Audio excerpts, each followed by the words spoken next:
So thanks for being back from the plant-based lunch to the plant-based session. Thanks to Tom and the organizers for inviting me. It's a pleasure to be here. I have a small disclaimer, that is that I was fortunate enough also to be invited 2 years ago when the first Hologenomic Conference was held in the realm of Tom's center. No offense to Copenhagen, but the first conference was in Bilbao, which was gorgeous. Not that Copenhagen is not gorgeous. And the second disclaimer is really that I use exactly the same title as I did 2 years ago. So in case any of you were there and you look at the slides and you have this recollection, I've seen that slide before, you're absolutely right. Because I'm going to reuse a couple of them. And where I left those of you who were there 2 years ago was actually with a little bit of work in progress. I was somewhere. Do you have any? On the other side. You want me on the other side? I'll go on the other side. For any particular purpose? Anyways, yeah, the microphone probably. Anyways, I also want to start out a little bit untraditional. I'm going to present data to you. I'm not sure, as Anya can say, it's 2 stories. It's perhaps 3 stories, and they're not really there yet. It's work in progress. Many of the data I'll present to you have not been published. Some of them submitted. That's where we are. And I should say a big thanks to the 6 people up there, because they are really the ones that have been driving these different experimental setups and analysis and the storylines that hopefully will be coming up and published before the next conference, where I may not be invited. Anyways, I said welcome to the plant session, and the plants that I'm interested in are very tiny. I'm not really sure I would call them plants, but we're very... we like microalgae, we like bacteria even more, so the smaller they get, the better. Plasmids get too small, sir, and we can't handle that. So microalgae, some of you will be very familiar with them. Unicellular organisms, they multiply just by division. You find them in fresh water, you find them in marine water.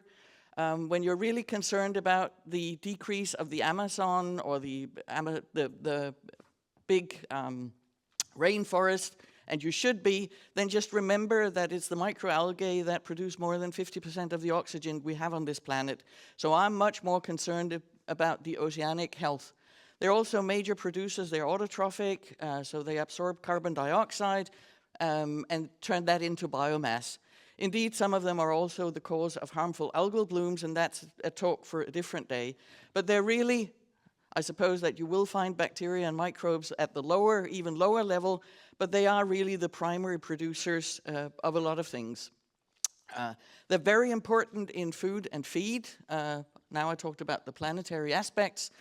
We use them a lot. They're producers of ingredients for food, vitamins, omega-3 fatty acids.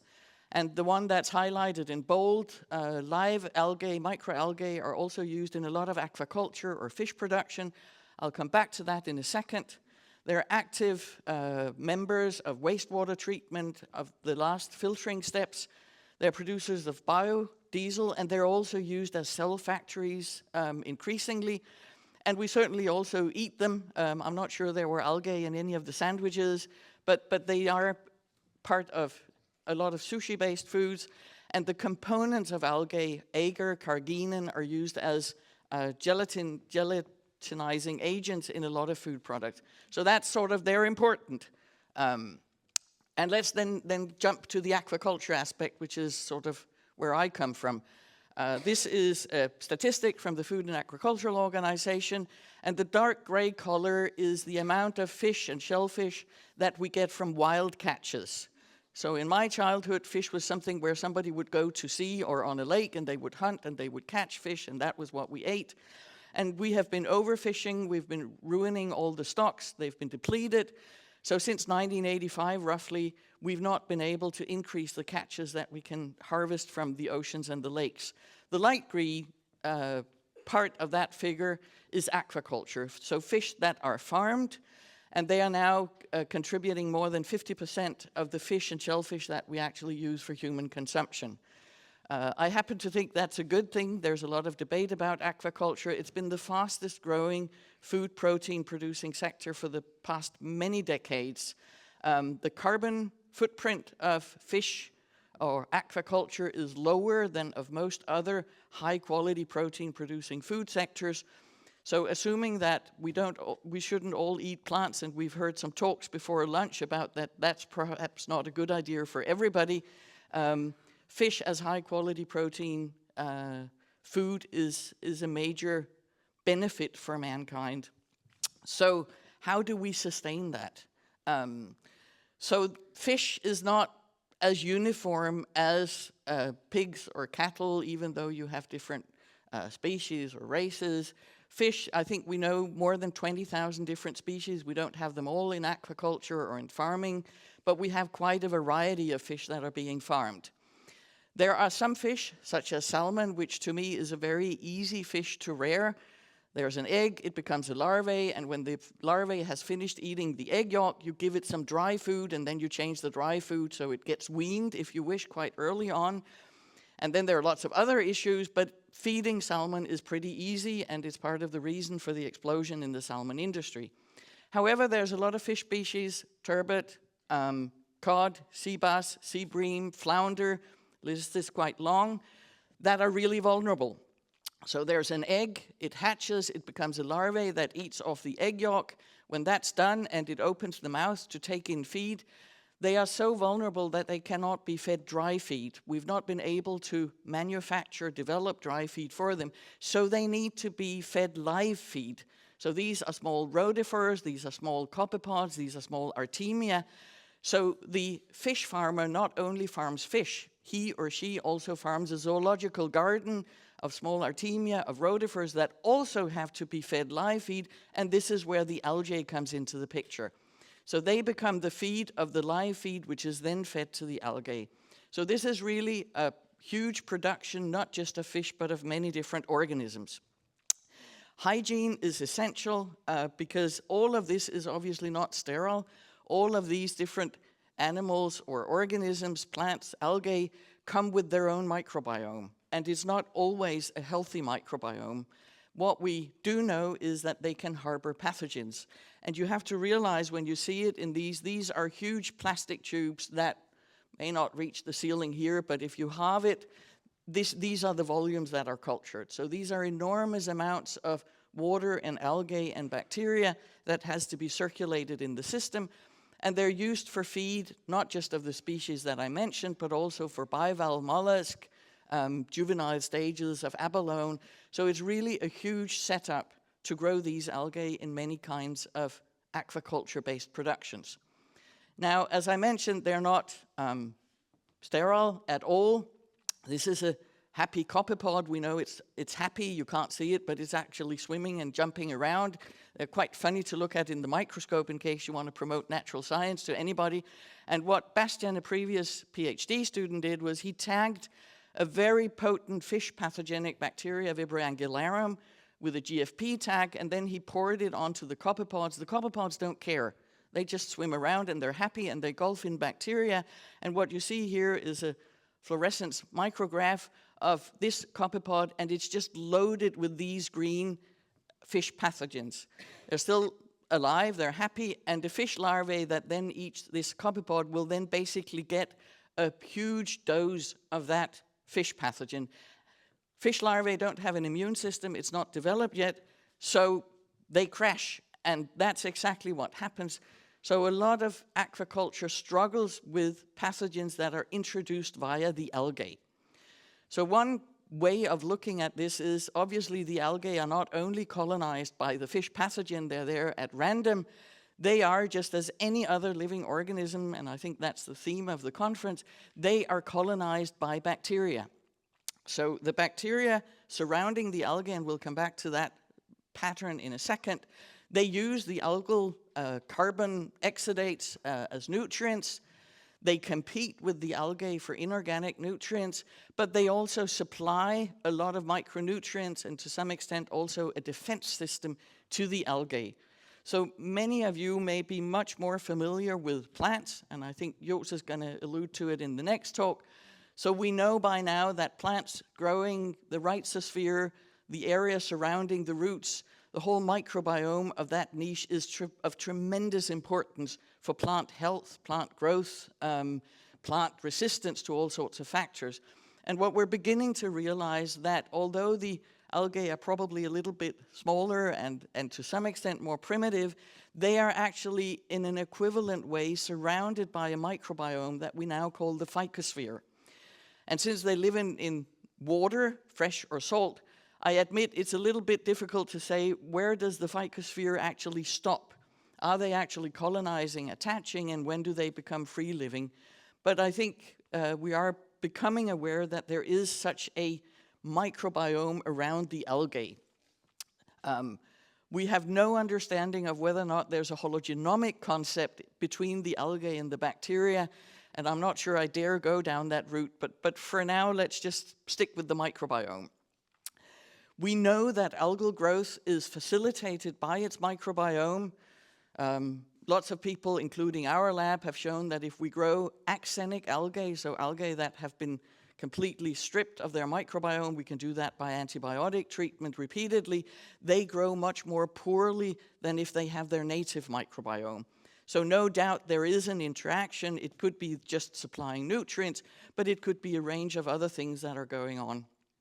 So microbiomes facilitate algal growth. And that's one reason that we have been so interested in it. If you think of the big tubes that I showed you from the aquaculture unit, just a doubling of the algal number or just an increase in 10% of the algal number is, in terms of productivity, going to mean a lot to the fish farmer. So any understanding of the microbiome and how they can facilitate algal growth is important. And we'll come back to how it can also facilitate or prevent, rather, the entry of pathogens into the system. But that's the last part of the talk. So where I left you 2 years ago, those of you who were there, was actually that as I said, we're not going down the hologenomic route yet. But we're interested in understanding whether or not different algal species select for a particular microbiome. Is there a host specificity when it comes to the microbiomes? And lots of people have taken samples of different algae, they've isolated DNA, and then they've done applicant sequencing. And we can see when we do that we find different microbiomes. But is this just a question of people having re-inoculated them over and over again, or is there a true host selection of the microbiome? So Line studied that by taking 3 cultures of axenic algae, Isochryses, Tetraselmis, and one that I'm going to call Weissflogi because it used to have a different genera name until very recently, so that's easier to remember, at least for those of us who work with it. We made them all axenic, so we stripped them of their microbiome, and then Line went sailing in north of Zealand, went down to, well, she didn't, the CTD went down to the depth where we could harvest water of roughly 2% salinity, and then she exposed the 3 different axenic algae to the same seawater microbiome. And she cultured them over 50 days. That's obviously with light because they're photosynthetic, and she also added fresh substrate, so she would dilute them every week or every other week in order to have a continuous growth. And then she would regularly sample extract DNA, doing a metataxonomic analysis. No, we don't want to update soon, please. And we would also do, in the latter part, a metagenomic analysis. Could somebody take that away? That would be beautiful. I might have to turn off your presentation. Do whatever you want, just get it away. You can then admire the beautiful scanning EM pictures actually showing bacteria that colonizes the algae that we have put into this seawater. So there's no doubt that there was a colonization process. And let's see where this takes us. You have to stop the clock now, Tom. I don't want you to eat my time. Thank you, dear. Here we go. Thank you so much. I should say we also just did SEM pictures of just the axenic algae, and they don't have bacteria, so it's not because they were contaminated originally. Anyway, here we go. So the bacteria grew These are just culturable counts. You don't have to pay much attention to them. But what we were really interested in was that we could grow the algae, and you can see the downshift. This is when they're diluted. Trust me, they're quite happy. We also check them in the microscope. So they're clearly feeling well. They've had a microbiome that's facilitating the growth. And for each of them, one grows a little bit better than the other. It doesn't really matter. They also have slightly different sizes. Everything is fine. The algae are happy. We hope the bacteria are also happy. So looking at the microbiome composition, I'm not sure I can say we were surprised because we weren't really sure what to expect. But what we could see and what you have out here is just based on ASV level. Let's see if we can get it. It's the different families, and you don't have to read all of it. Hopefully when the paper gets published, you can see the details if you care. But what you can clearly see just by the colors that are depicted here is that the Agrisciences microbiome differed, and this is statistically significant, differed from the two other microbiomes. So it was dominated by flavobacteria, whereas the two other microbiomes were dominated by the Rhodobacteriaceae. So there's clearly a host selection of the microbiome. We did a metagenomic sequencing, and we are still struggling a little bit with these data. We were sort of thinking and hoping that the taxonomic composition would sort of be reflected, and to some extent it is. Now the Agrisciences, just to confuse you, is not to the left but in the middle. And you may or may not trust me when I say it is actually slightly different in terms of what pathways are available. So we're not looking at gene expression here. We're just looking at potential from the metagenomic analysis. The two others, and that would be not surprising because they're selecting for the same groups of bacteria, seem to have a different potential. So we can speculate, and we are speculating a little bit, why are different pathways more prevalent in one microbiome than the other? But because we don't have transcription data yet, and we'll come back to that, we are in the process of doing that, we cannot really say to what extent these differences actually manifest themselves in a different behavior. But there's clearly a reflection of the host on the bacterial pathways present. So why do these microbiomes differ? We've speculated a lot. I'm not sure we have a complete answer to that. We've looked at the carbohydrate compositions of the algae to see if that could facilitate it. But one thing that's perhaps important to remember is that Agrisciences, which is the one that stands out, is actually a bacterivorous algae. It can eat bacteria, which none of the other two can. So maybe it's probably that's the reason for the different relative abundances is it's actually eating up. It has a preferential diet, and we don't know enough about what it prefers yet to be able to say that. But it's not unlikely that this is the reason that Agrisciences is more different from the two others that are then more alike. We then went on and said, okay, we wanted to see how growth is facilitated. Can we look at individual bacteria to see if we can find the key, maybe not the keystone species, but the key members in terms of what is driving these community differences? So we isolated a representative of the Rhodobacteriaceae, and we isolated a representative of the Flavobacterium. So remember, the Agrisciences was dominated by the Flavobacterium, the two others were dominated by Rhodobacteriaceae, and then we made all the possible combinations. And then we said, okay, let's now look at functionality. So we did RNA sequencing on the messenger RNA, of course. Much to our surprise, we could see no difference whatsoever in the algal transcriptome. We had expected that the algae would sort of respond maybe to their favorite bug or their non-favorite bug. One caveat here is that these algal genomes are not closed. They're actually not of super good quality. We have some draft genomes that Beijing Genomic Institute has made available to us, but they're not closed and they're not published. So we really have difficulty matching up the transcriptome to the genomes. And I bring this up in case anybody is interested in sequencing algal genomes, because we've got 3 genomes we would really, really like to see fully sequenced and fully closed. But we could not, based on what we had here, see any differences. In contrast, the 2 bacteria differed markedly in their transcriptome response to the algal host. So you can see that this is now Yoni, which here's the transcriptome, depending on what algal host it is, together with We have an outlier up here, just forget that. So there's clearly, the bacteria are clearly aware of who they are together with. And we then thought or hoped that we would see this difference between which bacteria was then associated with which host. Could we see that pattern re-emerge? The answer is no, we couldn't. And we're still struggling with how to explain these data and figure out what to do with a reviewer, because they're a little bit all over the place. When we divide the transcriptome into different categories, the COG categories, and we normalize them, it doesn't really follow any of the patterns that we saw from the overall microbiome analysis. But we can certainly see that, in this case, the Maribacter, it certainly has a different response to the different hosts, and we still need to look much more into detail. How can we trace, are there specific functions within these COG categories that are then expressed or non-expressed, and can we relate that, for instance, to the composition of the host?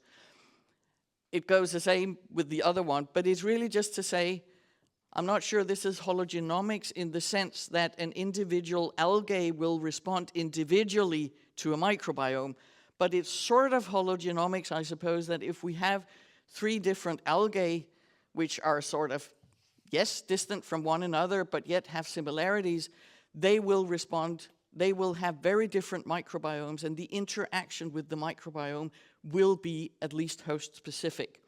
I think understanding these intricacies at the molecular level can actually facilitate designing microbiomes that can then facilitate the algal growth, which in the very end is what we would like to do. So we're not there yet, but we're getting there. Line just lost her computer with all the scripts, so she'll have to do the analysis again. So publication is slightly delayed, just in case. Anyway, I'm going to go back to where we actually started being interested in algal microbiomes. So because the algae are so enriched in bacteria, culturable counts are 10 to the 7th per ml. It's really a huge, massive microbial bomb that's also led into the system. We've worked with different kinds of fish farmers. This is Stolt Sea Farms in Galicia. This is Celonda that cultures sea bass and sea bream in the Mediterranean. And we've looked at the microbiomes from these sea farms. And we've in particular looked at culturable bacteria that can inhibit growth of pathogens. The idea being, can we use an algal microbiome, or can we add bacteria, probiotic bacteria, to algae and then introduce probiotics into the fish farm, hence preventing organisms such as Vibrio angularum from killing the fish? From all of these fish farms, when we look for bacteria that can inhibit fish pathogens, this is sort of Alexander Fleming, high throughput, we found a Rhoseobacter group. And some of you have heard me talk about Rhoseobacters before. It's my, if I have a favorite group of bacteria, that's probably it. They are the most common living beings on this planet because they're the dominant microbiology or microbiota of the oceans. Alpha proteobacteria, very often algae associated, that's probably why we find them in aquaculture. And they are some of the species, some of the genera, such as Phaeobacter or Tritonibacter or others, can produce compounds that in high concentrations have antibiotic potential. And we're particularly fond of this little compound here, which is called tropodithietic acid, which is produced by some of these Rhoseobacters. And we know, and this is a figure that some of you have seen before, it's a quite old study by now, we took small cod larvae, infected them with Vibrio, and this accumulative mortality, and they die. If we, at the same time where we infect them, also add a TDA-producing Rhoseobacter, we can completely abolish mortality. Larvae are happy, algae are happy, Artemia are happy. We just take care of the pathogen by adding these bacteria or by boosting them in the system. So one thing is working with a single individual culture, but where we would really like to go is, can we actually facilitate not just the growth of an individual pathogen antagonizing bacteria, but can we create a microbiome, maybe slightly reduced, but a microbiome that has antagonizing potential? We think that would be a more stable biocontrol option than just adding a single culture, relying on a single compound that's being produced. And then we went around ourselves a little bit and think, okay, one thing is studying the interaction or the inhibition by one bacteria of a pathogen. You can do that the Alexander Fleming way. There are all sorts of setups. But how can we study the inhibition of a pathogen in a complex microbiome, preferably in a high throughput manner? We don't want to go down qPCR or any other routes. So we got the idea that I don't know why we hadn't gotten years ago, that we simply took the Vibrio angularum that you saw on the fluorescence micrograph before. It's tagged with GFP, and then we threw it in a microwell multiplate reader that can measure both optical density and fluorescence. And lo and behold, when we measure fluorescence and it grows, the curve is completely on top of the optical density curve. So the fluorescence signal is a super nice measure of the growth of the pathogen. And this means that we can add a complex microbiome and just measure green fluorescence in this case as a measure of growth or inhibition of the pathogen. And if we take a microbiome from Agrisciences or from Tetraselmis, the two algae that I also mentioned before, we can see that if we take a dilution series of these algal microbiome, this is the GFP signal from growth of the pathogen, we can suppress the growth. We can see that the Agrisciences galbana microbiome is more inhibitory to Vibrio angularum than Tetraselmis. So this is obviously what you could call an enrichment. This is takes place in a growth media. So if we look at what happens, not surprisingly, there's a reduction in complexity during this growth or enrichment. So this is the algal microbiome. This is just 16S amplicant sequencing. This is the native algal microbiome. And when we do this, we can call it enrichment for a minimal inhibitory microbiome. We can see that we have an enrichment of gamma proteobacteria, some alpha proteobacteria. But there's clearly a combined microbiome effect. So what we've done is we've then isolated pure cultures of bacteria because we need to work with things we can culture. So we've isolated pure cultures of bacteria from after the enrichment, so to speak, from microbiomes that we know are inhibitory to the Vibrio angularum. And so far, this is actually a little bit old data. We're way up more. We isolated more or less at random, looking for different colony morphologies to get as much diversity as possible. And we tested all the monocultures, and we're a little bit disappointed because the only monoculture that showed beautiful inhibition of the pathogen were the Pheobacter that produces tropodithietic acid. And that was not really fun. The PhD student was a little bit depressed because we've known this for 20 years, so not much novelty here. But then we went back and we had a look at the data from the amplicant sequencing, and maybe we can culture Pheobacter and get the individual colony, but when we look at the ASVs here, we can actually not find Pheobacter in the amplicant data, indicating that obviously they are there because we can isolate them, but they are present in very, very low abundance, meaning that the inhibition of the pathogen that we used as sort of the selection criteria must be caused by some other bug, but clearly not as individual organisms. So what Dora did, and this is the last data slide, is she started combining the cultures. So she took 5 representatives of the culturable isolates, excluding the Pheobacter, and then she started having 5 together, having 4 together. You can make up the number of permutations. She looked a little bit haggard at some point. But lo and behold, and this is when you remember what it's like being a PhD student and you make your first real discovery, because here is strain D2, and there may be a very faint halo, but it's not always there. Here's isolate D3, not much happening. But when she adds both of them, and it's really just, we mix them and add them on the plate, bang, off it goes, and lots of stuff happens. So we can see that dual cultures of particular isolates, and this is actually the Halomonas and the Sulfidobacter, has a quite prominent inhibitory activity, indicating that you can't say that 2 bacteria are a microbiome or is a microbiome, but at least it's more complex than having one culture. And we've very recently seen that we can also, when we co-cultivate, it should be Halomonas here, I can't spell, that co-culture is also inhibitory, indicating that we probably have the Rogeria and the Sulfidobacter that are actually, by the way, both of them Rhodobacteriaceae, inducing something in the Halomonas, and we're right now trying to figure out what that is. So it may not be a full microbiome that's inhibitory, may not even be a synthetic community, but it's indicating that the probiotic or biocontrol concept should probably be expanded and not just relying on single cultures, but rather than on more complex systems. So with that, this is work in progress, and as I said, if Tom invites me 2 years from now, I'm going to be super happy to tell you where we got to. There's no doubt that algae are immensely important. Ecology, biogeochemical cycle, harmful algal blooms, lots of stuff. They are also very important in food and feed production. They have a play. They are also very important as biotech production units. We know that the microbiomes of these algae, the phycosphere, can influence their growth and productivity.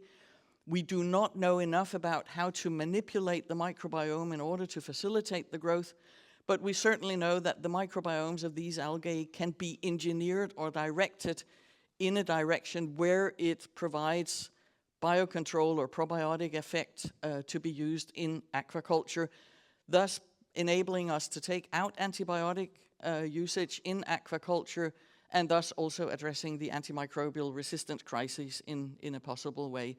So more happy fish. Thanks to a lot of people. I showed you the 6 most important when I started the presentation, but we've had lots of other people involved in this. We've had funding from a great number of projects. We're currently involved in 2 EU projects that are both focusing on microbiomes and fish diseases and improved disease control in aquaculture. And a lot of the basic work has been funded by the Danish National Research Foundation that, just as they gave money to Anja and to Tom, they also gave money to me. So I don't know if we have a theme here, but thanks so much for that.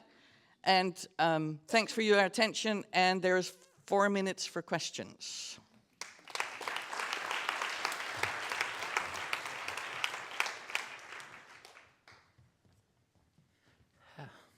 Yes, thank you so much for that talk. So does anyone have any questions? Yeah, up there then, please. There's someone running with microphones. Thank you. Just up there. Lady there, thanks.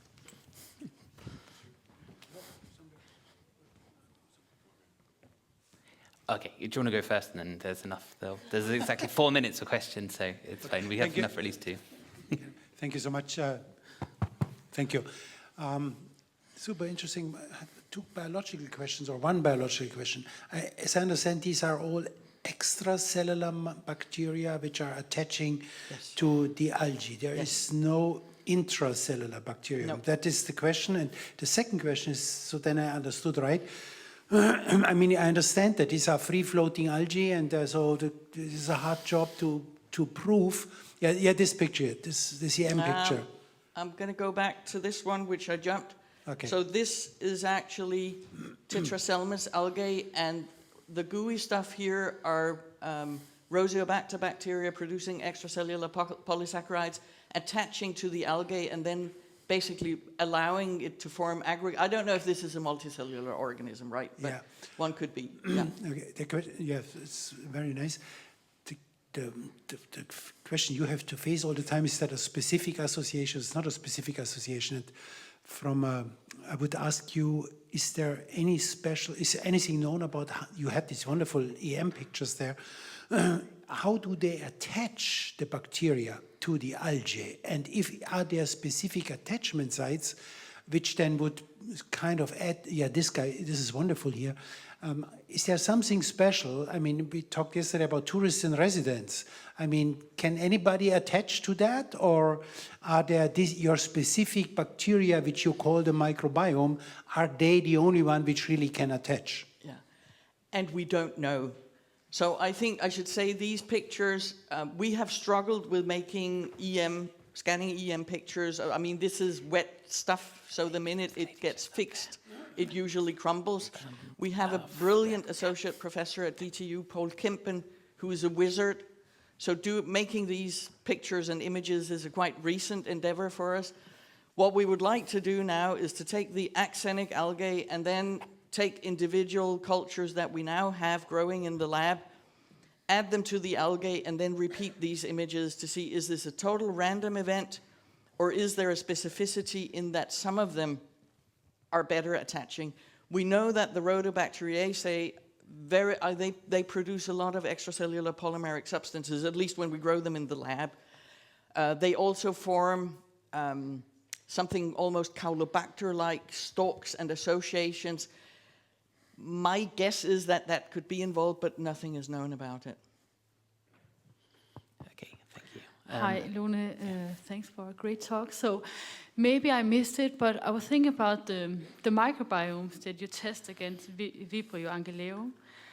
Are they natural microbiomes, or something that you mixed yourself and then test to see which one has the best effect? So what we do here is we get algal cultures from aquaculture producers. So they very kindly ship us samples of it. And then we try, that took us quite some time, we try to extract the natural microbiome. And then that's basically what we use. So this is a wild, whatever you want to call it, mixed microbiome, where, I mean, we do have the amplicon analysis of what it is. We do know that the inhibition is not caused by the algae, because that was our first thought. So we've done exactly the same using axenic cultures of algae, and there's no inhibition whatsoever. So it is the microbiome that's causing it, but it is a wild aquaculture native algal microbiome. Yeah, if you're quick, then thanks. Hello, a fascinating talk. One question. We know that the current paradigm is that algae are actually leaching dissolved organic carbon when they are stressed. To what extent do you think this dissolved organic carbon is actually used to nourish the microbiome on the algae? Have you ever thought about an experiment? I mean, you're thinking of taking the algal exudate and see if that facilitates the bacterial growth. I actually think there must have been people doing that. We know that DMSP so the algal DMSP is an attractant for a number of bacteria, and one would think that they're well, we actually also know, it's studied by Bob Belas from Maryland University, that there are a number of the bacteria associated with algae that can use DMSP both as sulfur and carbon source. So it doesn't answer your question completely, but close. Okay, sorry, I think we're going to have to move on to the next We're speaker. done. Sorry. That's fine. Thank you.